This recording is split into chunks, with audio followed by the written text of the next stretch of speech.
This is the Wally and Methot Show live. Now, here are your hosts, Brent Wallace and Mark Methot. Hello, everybody. Welcome to the show. I'm Brent Wallace. He's Mark Methot. And it's a very interesting time right now as we've got the Wally and Methot Show live. We're a little bit late because, once again, Meth's internet is down as always. But we'll try to get through it, eh, Meth? It's very as stressful. always, it's brought to you by Whitewater. Shop whitewater.ca, 15% off coupon. Get your holiday shopping done now. Just a reminder, Meth, they've got something interesting coming up at their Lakeside location. It's called it's on New Year's Eve, Casino Royale, and it's they're going to do an evening where there's a 3-course meal, there's prizes, there's drinks, there's food, there's all kinds of stuff, and of course there's going to celebrate New Year's with champagne and whatnot. And you and I did earlier this year a martini tasting, if you will. Yours was a little bit better than mine, but they're full in on the James Bond stuff, so it'll be a fun night with them. Go check that out. The tickets are online at shopwhitewater.ca. Meth, how are you? How are the shingles? I'm glad we're bringing this up, Wally. Everybody asks.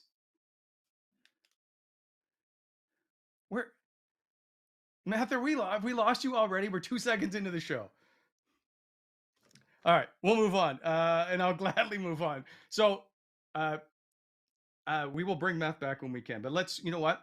Our guest today is Bobby Ryan, and he's always been available. He's always early every time we want to do an interview, and guess what? He's early today. We're going to bring in Bobby Ryan, who is joining us on secret location. Hockey Bobby, rink how south are of you? As we Nashville. wait for the one Mark Methot to figure out how to use technology. I'm doing good. I'm glad I made this work. My internet's more reliable than Mess when he's in a basement. I'm at a public hockey rink, like we said, but I have to apologize for the lighting. I tried, but here we are. Good to see you. Based on how things are going, you are winning the day right now. So I will take the dark lit Bobby Ryan over the frozen Mark Methot any day. So back on the ice, by the way. So you made a comment over the weekend that you haven't retired. So what's going on with Bobby Ryan? Yeah, it's funny. I watched Twitter for you, right? I just answered somebody's question, and I think I mentioned retirement in it, and everybody. Next thing I know, I was getting texts from guys that I played with 10 years ago, and I was like, "Oh man, okay." So I haven't retired. I'm still always waiting for that next opportunity, and if it comes, great. If it doesn't, it doesn't. But back on the ice here, working out, staying in shape, and staying ready. So I don't know. If the phone rings, I'll be there. Are you prepared to step away from the game? Oh yeah. I think you have to, as you get older, you have to be prepared, right? You have to be, I guess, ready to adapt to whatever's next. And I got a pretty good head start on that through the end of my career with COVID, right? You were home for more than we were for a good portion of it. So I feel like I would be more than ready to. Yeah, I'm ready to be dad, you know? Meth, welcome back, sir. Yeah, guys. There he is.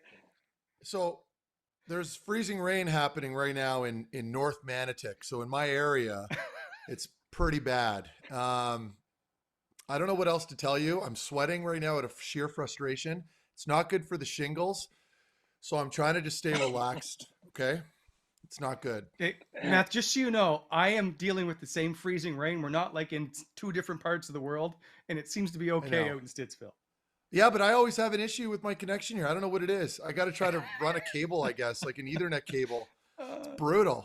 Okay. Yeah. Aren't you building even further out too? Yeah, we're gonna try and build outside of Ottawa now. So I'll be even further in about 2 years. But I think by then, I'll build a satellite, Bobby, in the backyard, and I'll have something set up. Yeah, it'll be coming straight from the 5G. You'll be good to go.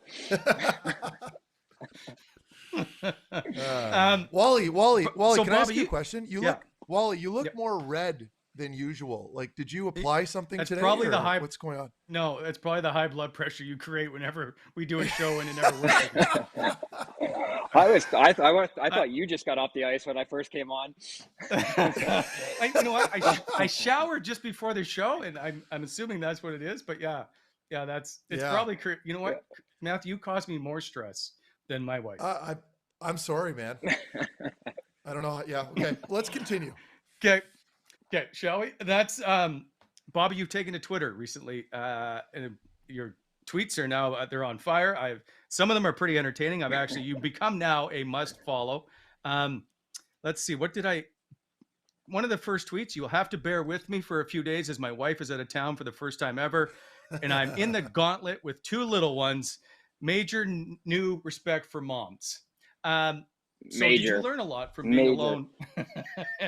Maybe that should have been all caps. I got humbled quick. It just about brought me to my knees by Friday night, but it was honestly though, I've earned it because for a long time that wouldn't have been possible. So it's the first time my wife's trusted me with that, and I'm glad she did. But yeah, between the 2 kids, our cat went down again for another another emergency. These goddamn cats, Matt. He's like, I don't even know how old he is. I think I got him before the Olympics in 2010. And it's just, I mean, I woke up and there was throw up everywhere. And it wasn't like a little cat spew. I mean, it was bad. So, trying to get to bedtime at 8:00 and I'm rushing out, and now I'm sitting in there and they're like, we're on COVID protocol at the vet. So I couldn't go in. I got Riley screaming at me in the back and Chase is crying and everybody's tired. And it was tough. It was tough, man. It was tough, but I got through it. These cats, I was like, did you not have to buy a motorhome just to get them to Ottawa at one point? There might be some truth to that statement. Yeah. There's I was not flying private anymore. And I was like, I can't fly because of their breed and the way they breathe and things like that. So I had to fly private, and then I was like, all right, I'm just going to go buy a motorhome. Why not? Yeah. But they're still kicking. They're still around. Bob, what was the vet bill? 1550. It was high. It was 700 early, and then his radiation report came back, so I got dinged with another bill after the first initial one. So yeah, it was.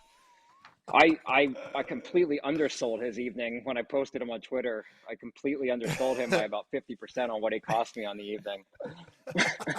That's outstanding. So, and then other favorite tweets was fellas, I get it. Finally, when we come home and the wife says, no, I'm tired. And you can't fathom why. It's 4:30 on a Wednesday, and I was 34 years old when I learned this. So yeah, what are the Christmas gifts that Danielle is now going to get? You know what? I don't know. It's going to go up. That is for sure. Because I, like I said, I did find newfound respect, but I just can't one on two for that long. And then, man, we have 10-day road trips, Matt, where, oh yeah, what a grind that must have been. So, and here I am, I'm like, yeah, it's easy. And then 24 hours. And it was just, yeah, it only took 12 hours for me to realize how unfair it is to them. So, yeah, she's doing. Do you get a nap in there? Well, Bobby, do they nap? No, neither one of them. No, we are full shift work, 7:30 to 8. So it's he gave up naps last summer. She's been, my daughter's 5 now, 5.5, so she hasn't napped in a long time. But they give me like an hour of quiet time where they'll watch a show simultaneously on different iPads, and it's that was my little bit of downtime every day. Do you guys have like a gym? Do you have a gym in the house where you could just bring them down and let them kind of, cruise around everywhere and they can play with their toys while you do a little workout or bike ride? Absolutely nothing. We have nothing. Like no way to burn calories right now because we're in a house until we get into the next house next week to live in while we build. It's just and everything's been so quick that we're in an Airbnb. And we're cramped in there right now, but Saturday I think we move into the new place where we'll have a little bit more space, I guess. The Peloton will be waiting for me on Saturday when I get there. Nice. Yeah, right on. Yeah, time to get back to work, Yep. Do you miss being around the locker room? Oh yeah. I think everybody that probably plays misses that. I mean, Matt, you've been out of it a little longer than I have. I'm sure you miss it, right? But I just miss the communication every day, giving guys shit every day, whatever it might be. Like that's the stuff that makes it fun to play hockey and go back for. So I miss that stuff a lot. Yeah. I'm still pretty active with it though. I'm a big texter right now. I'm on the boys. I'm the same way. Before we move on from your parenting, any chance there's now going to be a third child? No. No, I got that in writing. No chance. You could That's somebody could come to me and say, listen, I'm going to give you $1 million cash if you have a third child. And I would tell them to take a hike and beat it. There's no chance. Like you could not pay me Not a enough chance. money. Yeah. I love my 2 kids, but it's chaotic enough as it is. Adding a third to the mix, I don't know how people do it. I honestly have no idea. No, if you'd have to, have to go back from man to man to zone. And that's hard. Yeah, zone defense. 100%. Zone coverage Yeah, is way harder. Yeah. Man on man's the way to go right now. Yeah, agreed. Do you have a go-to meal that you make for the kids? Yeah, frozen pizza, because it's kind of it's my daughter's go-to meal. So yeah, and like for 4 days straight, she just got frozen pizza because I wasn't doing much cooking when mom was gone. Well, if she's eating it, zero energy. If she's to eating do it, that. who cares? My kids Yeah. hammer like Annie's noodles or whatever it's called, like the Kraft Dinner style stuff. I think I give that to them like 3 days a week. So I can't even make fun of you for the 100%. pizza. Yeah. No. I go with gluten-free crust though. I keep them off the gluten. Oh, well, there. See, you're way ahead of the game. Health bomb. Okay, It's a health bomb. All right, let's move on to hockey. One thing that you've been very vocal or taking to Twitter. By the way, it's at Bobby RY5409 if you're looking to follow him. Lots of hockey takes. So I want to talk to you about some hockey. Let's talk to the Sens. And you said you like to watch them. What have you noticed about them, I guess, maybe in the past couple of games that's a little different, or is anything different? They just happen to be getting some pucks going in. Well, I think they just got some pucks going in right now, but they I don't know, they're exciting. They're fast. They play hard. They play most of the nights. They play the right way. I've always, and the new jerseys are unbelievable, right? The black jerseys are so nice, so damn good that like if you're playing against them, you're intimidated because the jersey's so good. It's like remember Methot used to go play the Red Wings at home at Little Caesars, or not Little Caesars, what was it, the Joe, and they'd be just decked to the Reds, and you're like, God damn it, Zetterberg's got 2 before we start it tonight because of that jersey. Oh man, so, just skating around in warmups and seeing Lidstrom in like that classic Red Wings like logo. It was incredible. It's so intimidating. I agree. It is. So so I think the jersey's got a lot to do with it, but they're coming along. They got the right things going over there. By the way, speaking of jerseys, before I skip, do you like the Jersey Devils third logo third jersey that says Jersey? No, that's tough. That's a tough jersey. And so you guys don't like it? I think it's okay. No. And I actually get where somebody defended it by saying when people from New Jersey are asked where they're from, they just say the word Jersey.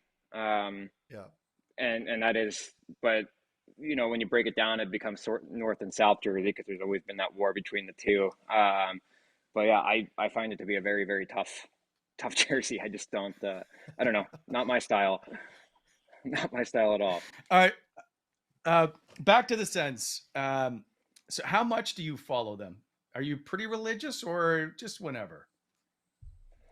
I would say somewhere in between those two right now. I was watching more hockey early on when we got here, and only because we were at a place that I had access to all the hockey games. Right now I do not. So again, on Monday when I get down to the new, or Saturday, I'll be able to tune in more. But the games have been pretty fleeting for me to actually sit down and watch a full game right now. Are you surprised though how well, and you've played with Batherson and Norris and Tkachuk a little bit, obviously. Now, are you surprised at how well those guys are doing? No, I think Matthew would have seen most of them coming in, right? I mean, you played with some of them, didn't you? I don't think there's any surprise to me. Yeah. No, I guess he didn't. Okay. Well, I think they're all elite players, so I think it was just a matter of time until they started to really take off. It's been fun to watch them. Yeah. Did you whenever I see Josh Norris and I think of you, I always think of one particular play, and that's the Vancouver game when you're about to score your hat trick. Do you often think of Josh Norris calling for the puck as you're about to score a hat trick in an empty netter?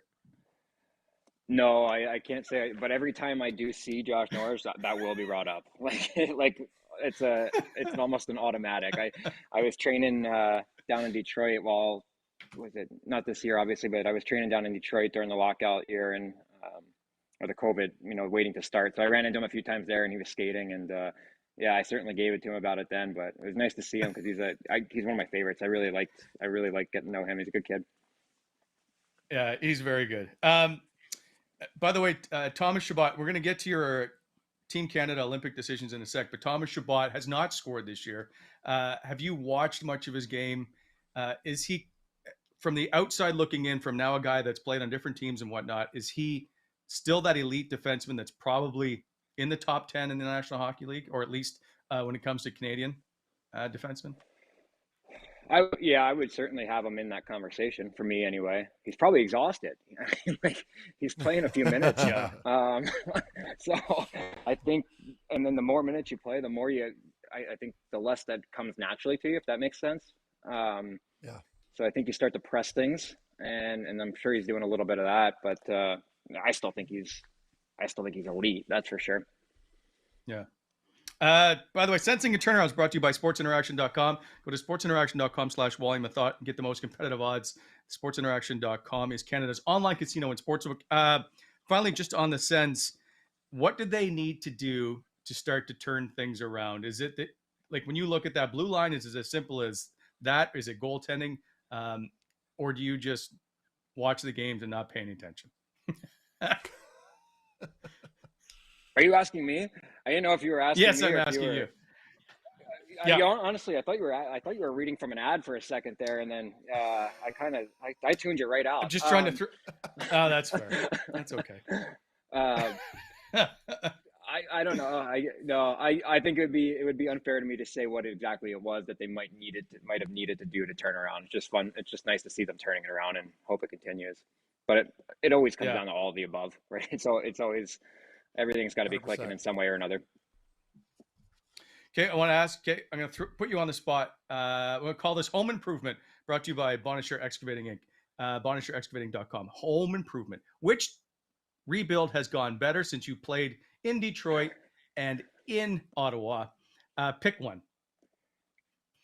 Oh man, I will say.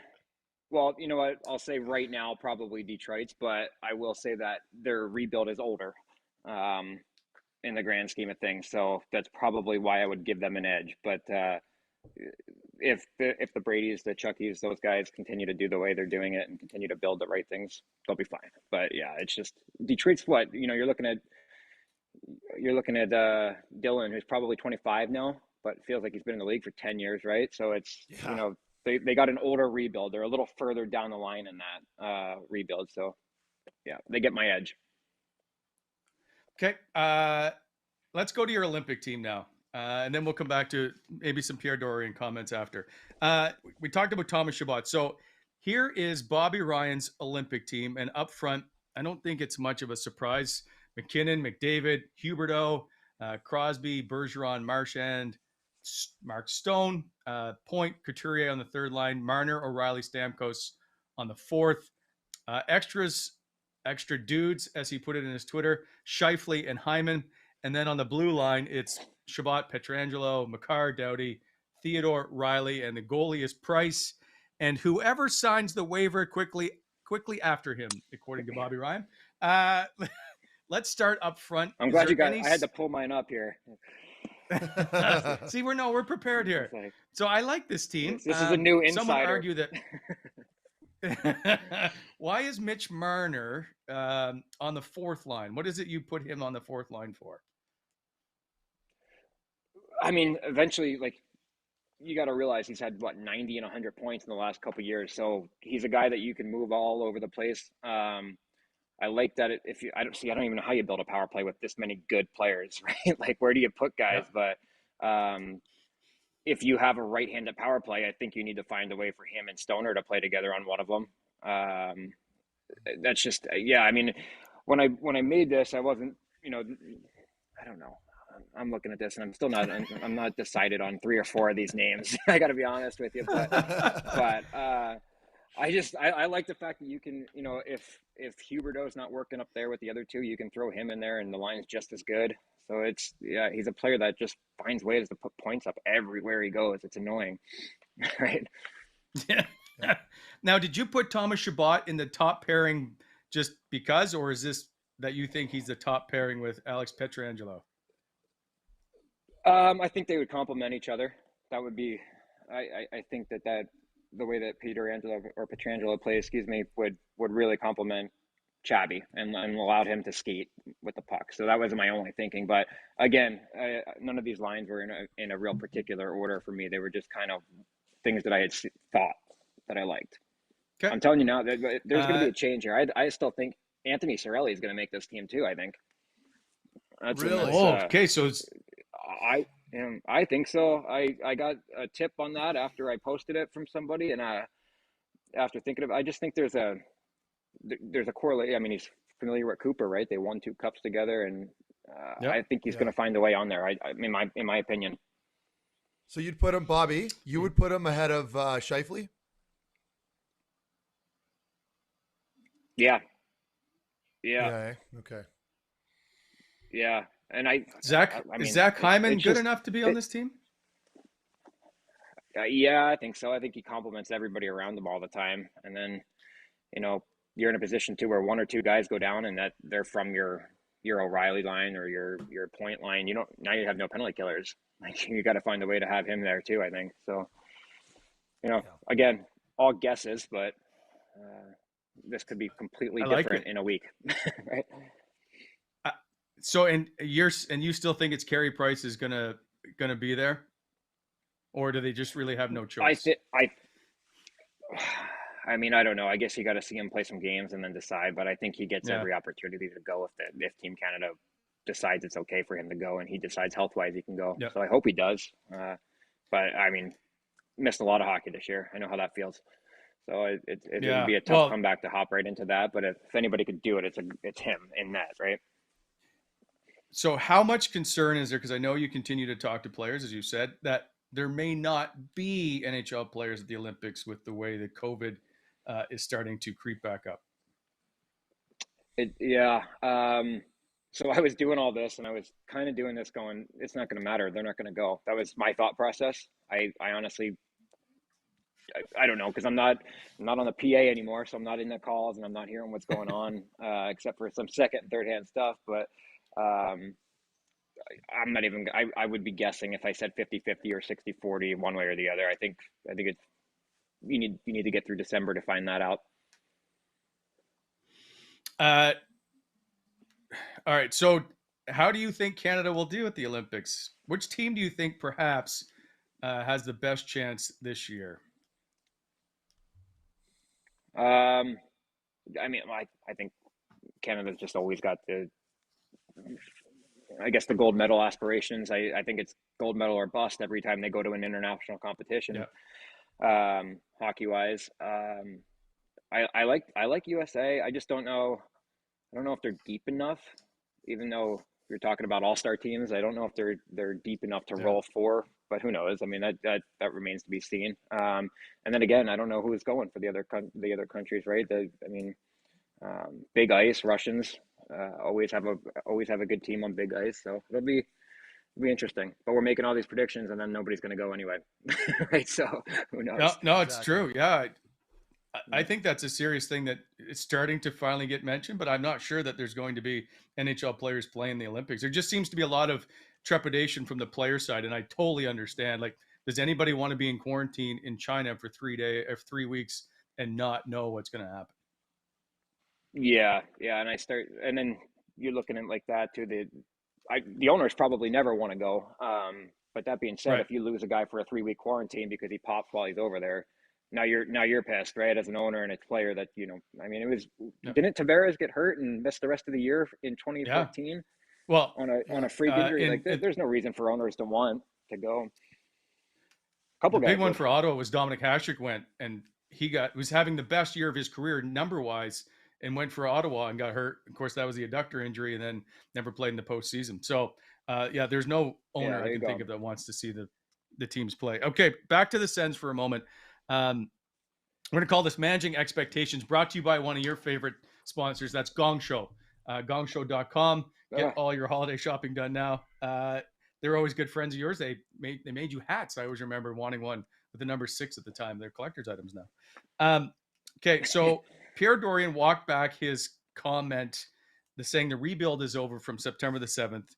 He said, the rebuild's done. Now we're stepping into another zone. And then on the Saturday, he said, he walked it back, saying probably what I should have said is pretty much all the core pieces of the rebuild are in the organization. Does Pierre Dorion just say things at the time to make people happy? How did you take the way that he manages his hockey team? Man, you can't do this to me. I think I genuinely think though, like when I remember reading the first comment, I was like, well, I mean, yes and no, because I think I read it and understood what he meant more than most people when he said what he should have said about the players and the things. Like your Chabbies, you got your captain in Chucky now, you got Tim, and then your complimentary guys that are starting to, I guess, take form. So I think I understood differently about what he meant, but at the same time, it's like, do you have to say it, right? Because it puts a lot of pressure on the guys now that maybe aren't ready for it. But I mean, it is what it is. Yeah, and he's an emotion. I hope right? I danced that around. Yeah, I hope I danced around that enough. I'm coming back to that because there's been a lot of chatter recently from Matt Murray to Mike McKenna to a few other guys that have talked about the way veterans were handled by Pierre Dorion. How did he handle you when it came to your buyout? It was a 7 a.m. phone call that was honestly maybe a minute long. And it was just, thanks for everything. Have a good one. And that's like, what do you say though, right? You're getting bought out. So I had nothing to say, but I just said, thanks, appreciate it. Like, am I going to yell at him from Idaho to Ottawa? It's not going to make any difference. He's still got his mind made up. So it's just like, all right, man, see you later. And thanks for everything. And, guess you guys got to pay me for 4 more years. Like, sorry about that, but, but what do you want me to say? Like, it was honest, like, that's honestly all I could think about was like, oh man, this is happening. Now I got to find somewhere else to play really quickly. So it was shocking to me because it just wasn't mentioned at all to me at all. And so that's what I did. You feel so one of the things is the players just feel disrespected in the way that it's handled. And I guess he can buy you out. That's part of the deal. He's allowed to do that. I just felt like, did he treat you respectfully enough when he did it, is my point. It just seems to be there's a communication issue when it comes to Pierre Dorion and treating the veterans the way perhaps they should be. Yeah, I think I wouldn't have any complaints about the way he handled it. Really, I just don't. Okay. I don't know that you don't call an agent first. That would be the only thing I think an agent's supposed to know, so they can brace a player because that's what we send them all the money for. And I can go into that conversation with send them a couple bucks every Christmas. You might as well earn it. But that being said, I got no issue with Pierre and the way he handled it. I thought it was fine. It's ultimately the way he did it is the way he did it, and it water under the bridge for me. When you look back, how did you was playing in Ottawa? I guess perhaps one of the best times you had. I know you obviously there was the Stanley Cup run in Anaheim and the 30-goal season, but there was something about Ottawa, the way that the city embraced you. Did it feel a bit like home for you? It always did. We love the organization, or I shouldn't say the organization. We love the community, man. The people that we got to know outside of the hockey there, and for whatever reason, through the ups and downs, the media was always really good by me, and I think that could have gone the other way when you're making 7.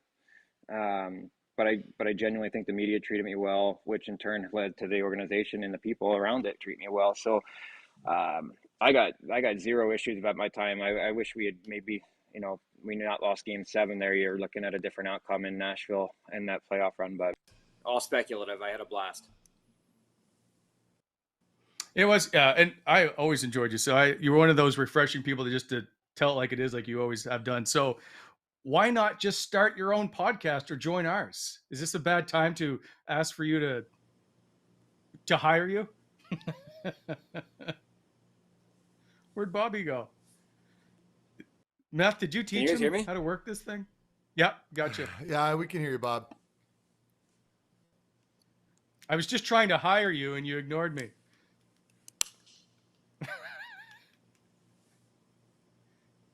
Can you guys hear me?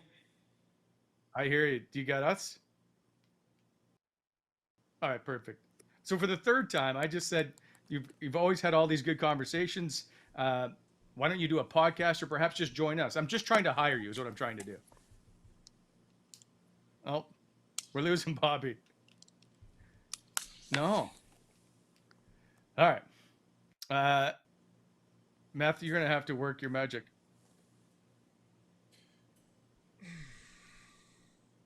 It's not working? It's painful for Meth. No, that's all right. Just drop him. He's calling. And my connection's just dog shit too right now, so this isn't good. Yeah, it's Bob right now. Oh, that's so good. Okay. By the way, Meth, are you shocked that Anton Forsberg is playing tonight and not Philip Gustafsson? No, I'm not. No, I know people were talking about that a little bit, and he didn't. His numbers weren't fantastic last game, obviously, but he made some really big saves. Like, he kept that team involved. So can you hear Bobby here? Can you hear him? I think I can faintly hear him in the background. There he is. Apologies, guys. Am I the only one that pays the internet bill? That's okay. The AirPods died. You and Meth. It must be it's got to be a player thing, maybe. Maybe. So Bobby, I was, for the fourth time, I guess, trying to hire you to join our podcast since you've seemed to have more time on your hands. How about we just join the group? You can just sign me up. Yeah, you don't have to hire me. All right. I'm in. I got nothing else to do. I'd love to join you guys when you need me to pop on. It's been fun. Like, I've always appreciated just your honesty, and so your Twitter stuff just seems to be this reflection of you and how much you've been able to, like, people don't really get a chance to see you as much, and they hear you've been very thoughtful and well spoken and articulate about all things hockey. I forgot, Bruce Boudreau just got hired in Vancouver. You played for Bruce for a half a season one year, and then I guess the lockout year the next year, of 46 games.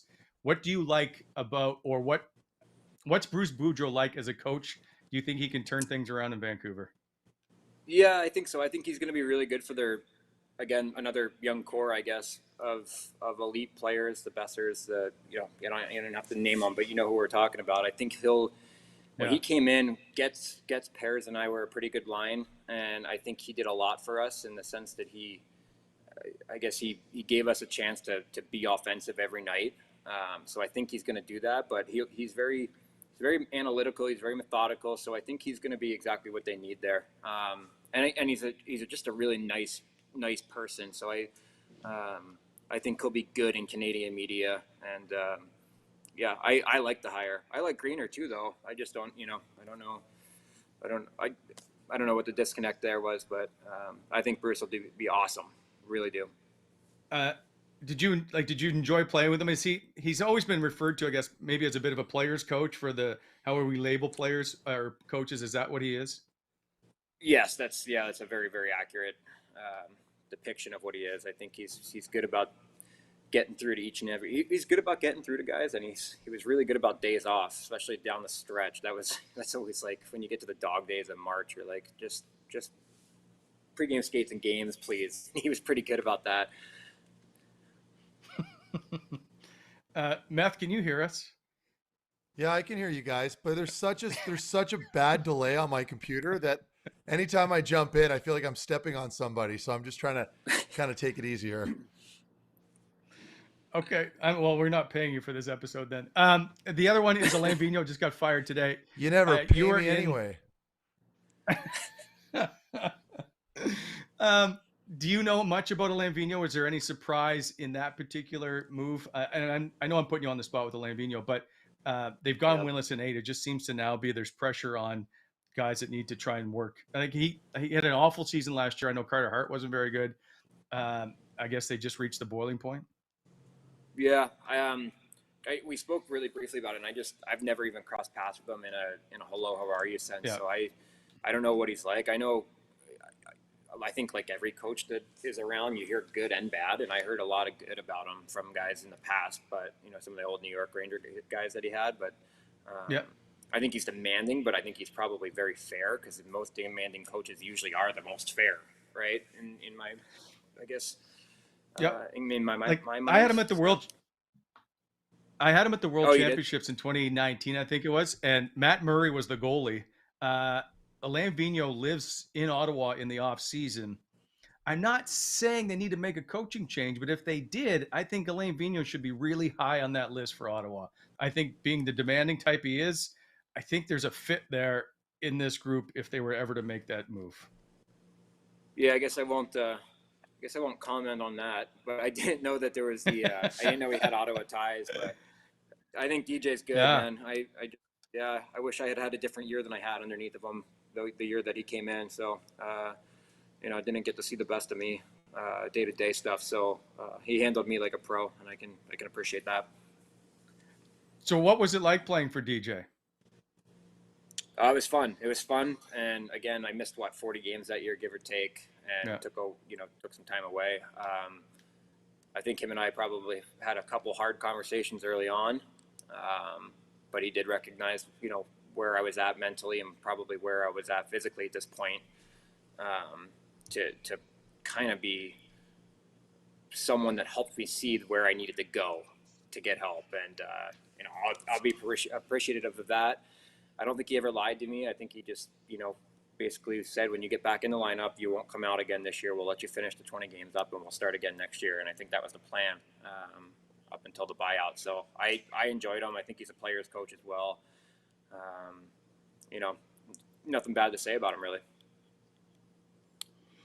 By the way, I think I just wanted the one last question about playing.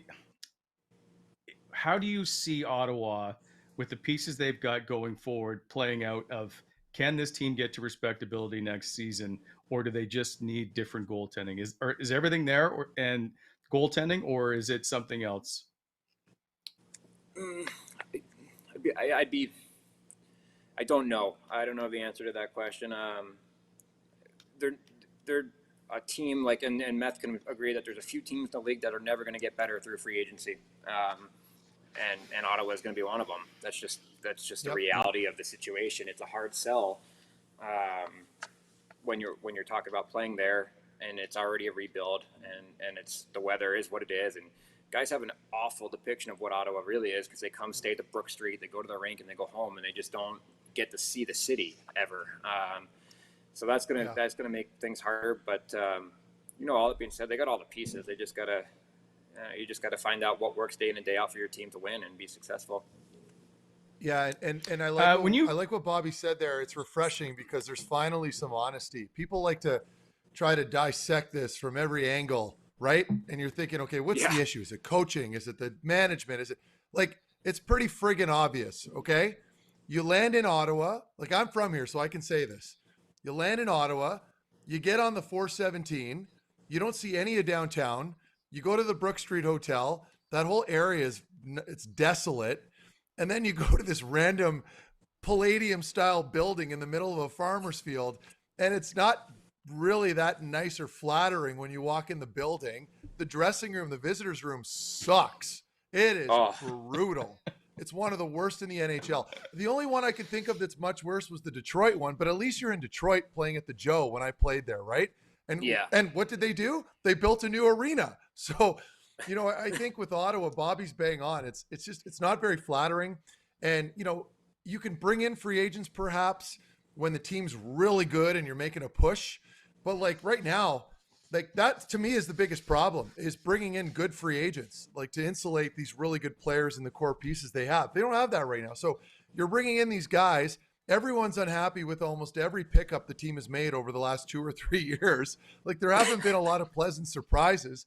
So, I mean, people can keep doing this song and dance, but they just need to bring in better players. The drafting's been terrific. Like that is a big positive. Like look at some of these players they have. They're awesome. The goaltending's coming around. You got Gustafsson and Forsberg that have shown some nice things, but I mean, Bobby just laid it out, and that's why I love Bob, because he's usually pretty honest. And he said it earlier. He loved playing in Ottawa, but I mean, as a free agent or somebody that's never really been in this area, you don't know any better when you're driving into Canada in January and you're taking a look around, and you're thinking, shit, I got to pay 53% in taxes to play here. Like, what? No, I'm going to call my agent and tell him to put me on the no trade list, and that's just the way it is. Yeah, that was whenever teams would be like, where agents got your top 10 teams, and I'm like, I would have to fill it out every year, and I think you fill it out at different points, and I was like, well, I only need 9 because Ottawa would have been on it back in the day, right? Like, it was no slight to Ottawa. My taste of it, and I remember when I came out to play against Ottawa, we stayed downtown at the Westin. I was with Anaheim, and I got in the car. I remember we took an Uber out, and I was like, where are we going from the Westin to the rink?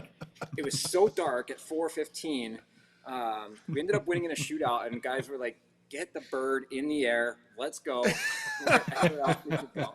So that was my only, taste of it. But it's just a city that you have to spend some time in to understand what a great place it is. Agreed. Yeah. By the way, on this date in 1990, the Ottawa Senators awarded the franchise. So 31 years ago today, the Ottawa Senators became a franchise. So we just shit all over the city, and this is the day to celebrate the franchise. Look, I'll finish it with this. Okay, I'll just add this in defense of Bobby and I. Like we've been very clear.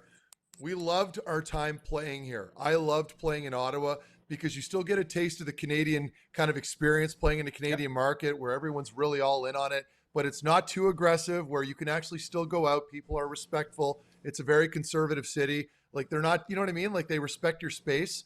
It was really good. All we're saying is trying to convince guys that have no experience playing here to come in it can be challenging. But I will say they used to be able to do it back in the mid 2000s when they were good, right? Like you got Dominic Hasek. Well, when a team's good. There's a few other players, right? So they can do it. I know for a short period of time.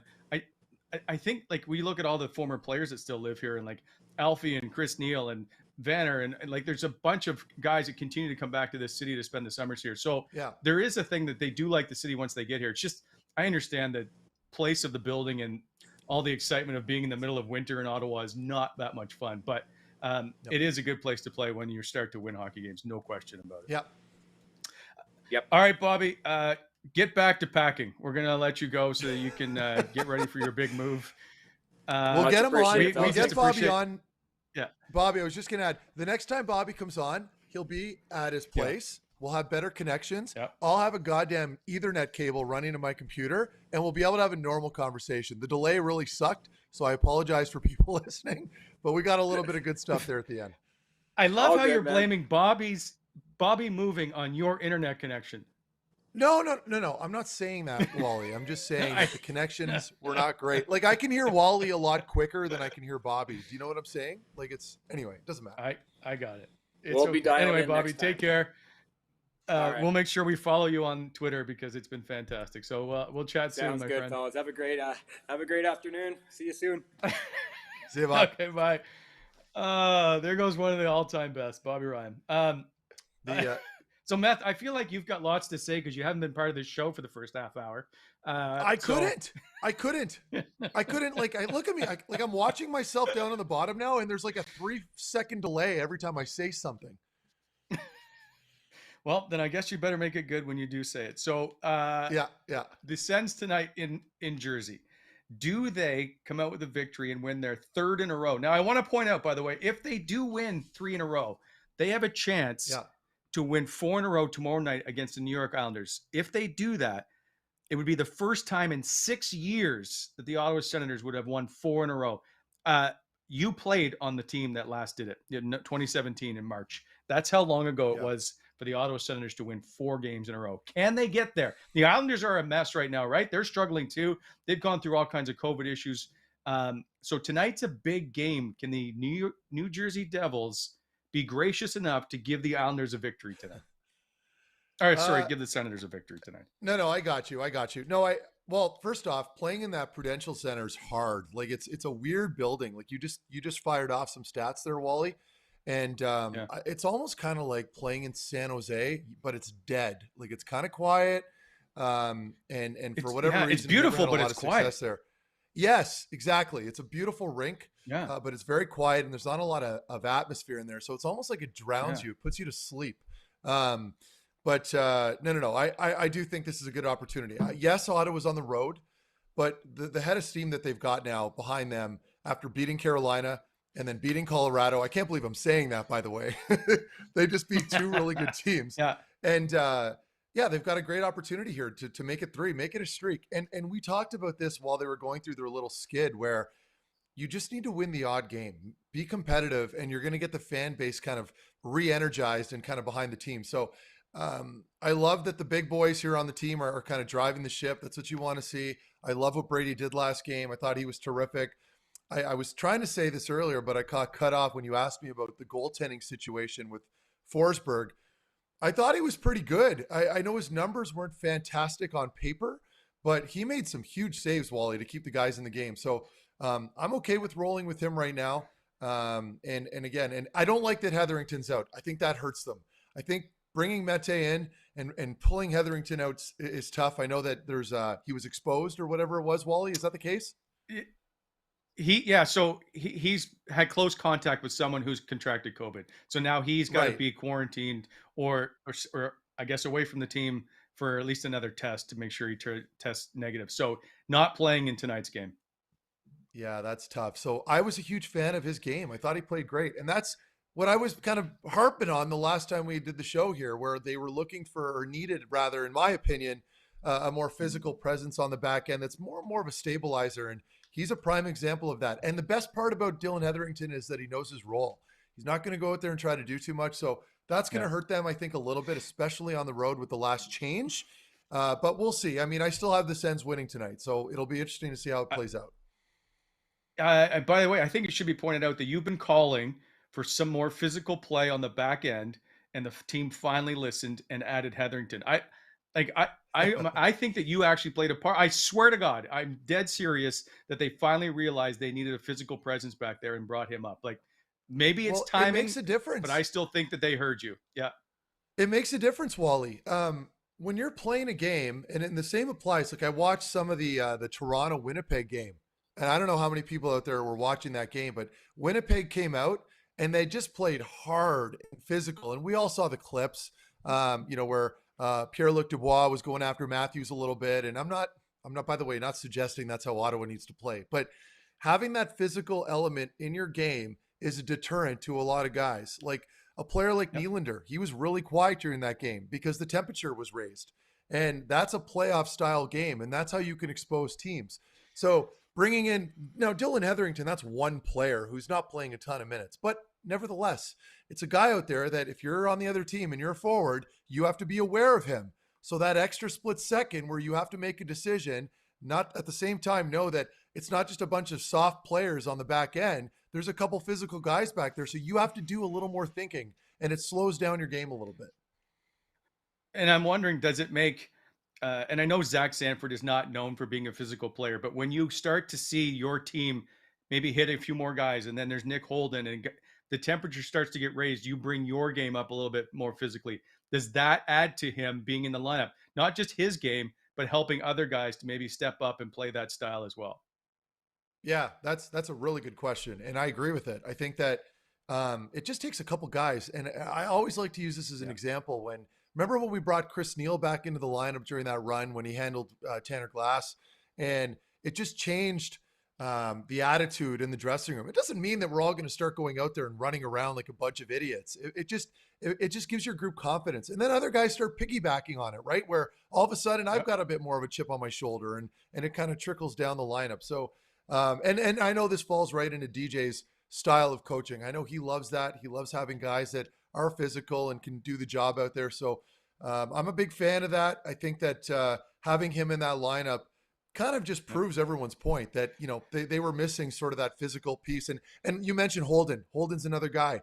He's not really by nature that kind of mean person. I know him very well. He's a really, really nice guy.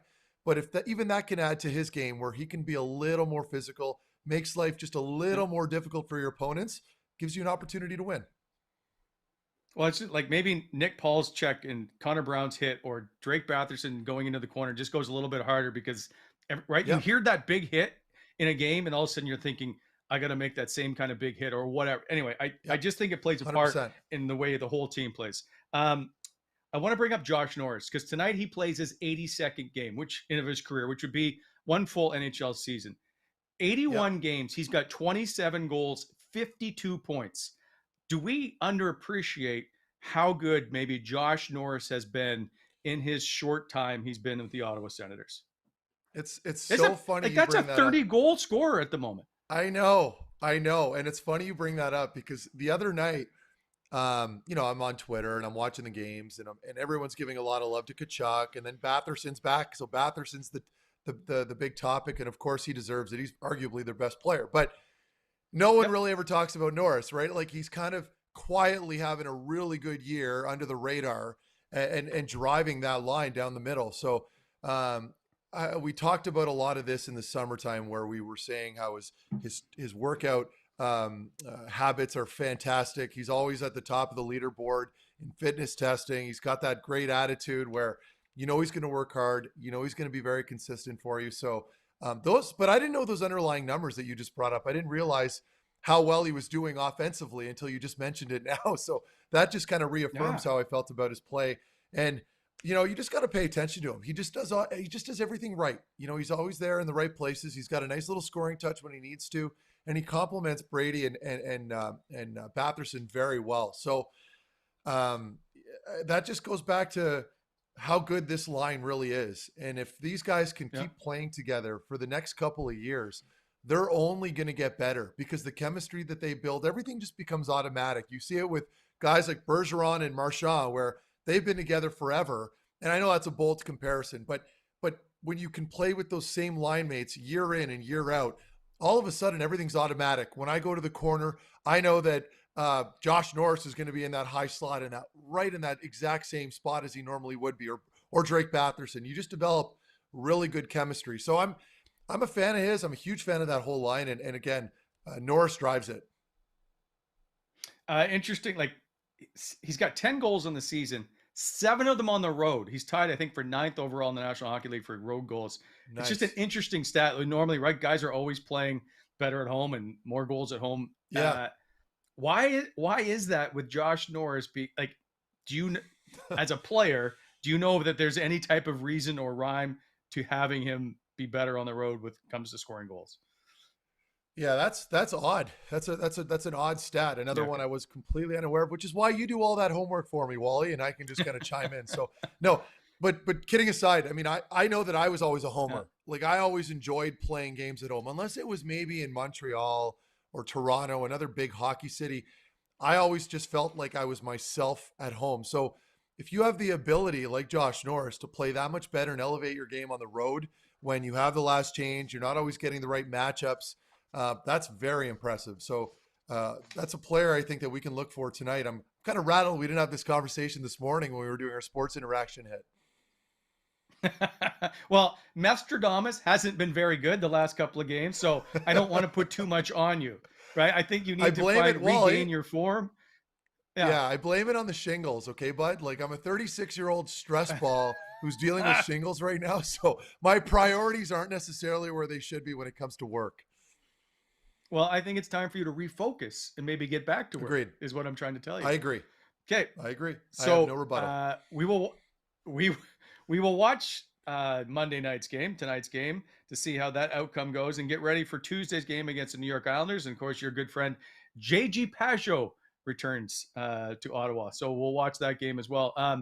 Just to thank you once again to our sponsors, BEI, Monastery Excavating Inc., Sports Interaction. Go to sportsinteraction.com/Wally Methot. And of course, Whitewater, shop whitewater.ca and use the Wally Methot coupon code for 15% off. Meth, we will talk again on Thursday, providing your internet connection works. And looks like we're going to have another special guest, but I'm not going to tell you who. We're going to save it. You're not doing this to me, are you? Really? Yeah. So we have a special random guest that you've lined up that I'm completely unaware of. That's correct. Okay, good. What's not to like about this? Okay, looking forward to it. But you do know him, and you're kind of colleagues, and he's been on the show before. That's all I'm telling you. Okay, right on. All right. See you Thursday. Thanks everybody you for later. watching the Wally Methot show. We will get our internet connection sorted out and be back.